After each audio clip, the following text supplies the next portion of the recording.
अस्सलाम वालेकुम नाजरीन, आप देख रहे हैं K92 न्यूज़ और मैं हूं आपकी मेज़बान नाइला भट्टी। शामिल करेंगे आज की इलाकाई खबरें। People's Labour Bureau Karachi division के सदर असलम समूह की क़यादत में वफद की सेनेटर यूसुफ बलोच से अहम मुलाकात। Report Syed Abdul Qadeer Shah. People's Labour Bureau Karachi division के सदर असलम समूह और जनरल सेक्रेटरी हुसैन बादशाह की क़यादत में लियारी के MPA सेनेटर यूसुफ बलोच के मरकजी दफ्तर में एक अहम इजलास मुनक्किद हुआ। इजलास में 19 दिसंबर को पोर्ट कासिम में होने वाले रेफरेंडम के हवाले से मुशावरत की गई।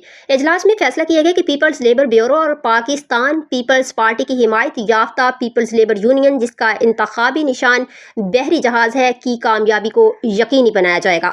इजलास के शरका ने पोर्ट कासिम से ताल्लुक़ रखने वाले लियारी और कराची के तमाम मेहनत कशों से अपील की कि वो अपने वोट के जरिए पीपल्स लेबर यूनियन को कामयाब करें ताकि मजदूरों के हकूक़ का तहफ़्फ़ुज़ यकीनी बनाया जा सके।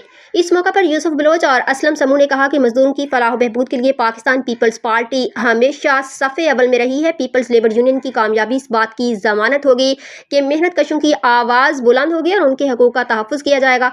इजलास में अहम शुरका में अब्दुल वहीद खान, जाहिद बलोच, मंसूर खासकेली, गुलाम नबी लासी, अरसलान बलोच, मीर अकरम, लाला आशिक, नूर मोहम्मद खान और दीगर शामिल थे, जिन्होंने रेफरेंडम के हवाले से हिकमत अमली पर अपनी तजावीज़ पेश की और भरपूर ताउन की यकीन दहानी कराई।